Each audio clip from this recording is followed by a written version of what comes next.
وہاں جمعہ کی نماز فرض ہے. دیہات میں جمعہ کی نماز فرض نہیں ہے. جمعہ کے دن بھی دیہاتیوں پر ظہر ہی کی نماز فرض ہے. جمعہ کے دن دیہات کے باشیوں پر بجائے جمعہ کے ظہر ہی کی نماز، جیسے اور دنوں میں ظہر کی نماز فرض ہوتی ہے نا، جمعہ کے دن بھی ظہر کی نماز ہی فرض ہے. اگر وہ ظہر کی نماز نہیں پڑھتے تو سخت گنہگار ہوں گے. لہذا جو دیہات کے باشی ہیں انہیں چاہیے کہ اگر اب تک کسی طرح سے صحیح رائج ہو پایا تو امام صاحب کبھی کبھی مسئلہ بتا دیتے ہیں تو ان کی امامت خطرے میں آ جاتی ہے. یہ جہالت ہے لوگوں کی، وہ مسئلہ ہے، وہ شرعی مسئلہ ہے. سیدنا مولا کائنات کوئی ہے جو نہ مانے حضرت مولا علی کو؟ کوئی ہے جو نہ مانے؟ ارے ہم تو مانتے. کیا اہل سنت کا موقف یہی ہے کہ سارے صحابہ عادل اور ثقہ ہیں، کسی صحابی کی شان میں گستاخی جائز نہیں. افضل البشر بعد الانبیاء صدیق، ان کے بعد میں مقام حضرت سیدنا فاروق اعظم کا ہے، ان کے بعد میں مقام حضرت سیدنا عثمان غنی ذوالنورین کا ہے، ان کے بعد میں مقام حضرت مولائے کائنات رضی اللہ تعالیٰ عنہ اجمعین کا ہے.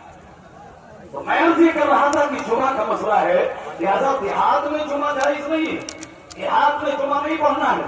اگر پڑھ رہے ہو تو اعلیٰ حضرت کے عرس میں آئے ہو، اعلیٰ حضرت کے فتوے پہ عمل کرو. اگر پڑھ رہے ہو، لوگ دیہاتوں میں پڑھ رہے ہیں تو انہیں روکا نہ جائے. اعلیٰ حضرت نے کیا فرمایا؟ روکا نہ جائے لیکن ظہر کی ترغیب دی جائے.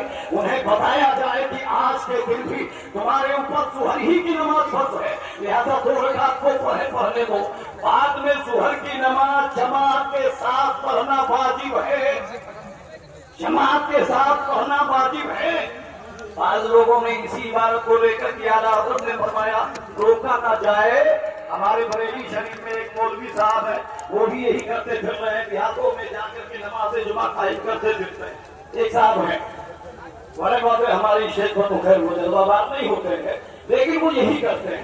اس کے علاوہ وہ بہت سے مسائل میں وہ اختلاف کیے پڑے ہیں کہ دیہات میں جمعہ جائز ہے، دیہات میں جمعہ جائز ہے. روکتے کیوں ہو؟ ارے کوئی نہیں روک رہا ہے بھائی. یہاں تو فرضیت کی بات ہے کہ آخر فرض ہے یا نہیں ہے. تو دیہات میں جمعہ کے دن بھی ظہر کی فرض ہے، جمعہ کی نماز فرض نہیں. اگر پڑھ رہے ہو پڑھو لیکن ظہر کی نماز 4 رکعت جماعت کے ساتھ ضرور پڑھو. یہ تو جمعہ کا مسئلہ ہے.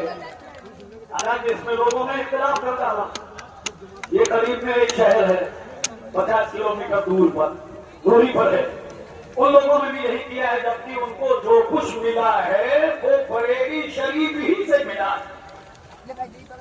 اشارہ سے بریلی شریف سے ہی ملا ہے. آج وہ بریلی شریف کی مخالفت میں اور یہ پیش کرتے ہیں کہ ڈھول بجانا جائز ہے. ارے ڈھول بجانا کہاں سے جائز ہو گیا؟ حدیث شریف سے صراحتاً ثابت ہے کہ ڈھول وغیرہ باجا بجانا وغیرہ یہ ناجائز و حرام ہے. تو اگر ڈھول بجانا جائز ہے یعنی 10 کی جگہ میں ڈھول کو لے لیا اس نے بھائی. جبکہ 10 بجانا جو ایک طرف خالی ہوتا ہے ایک طرف بڑا ہوتا ہے اور وہ شادی وغیرہ میں یا کسی خوشی کے موقع پر اس کو بجایا جا سکتا ہے نا. اس کے بعد میں ایک صاحب بہت بڑے مشہور ہیں.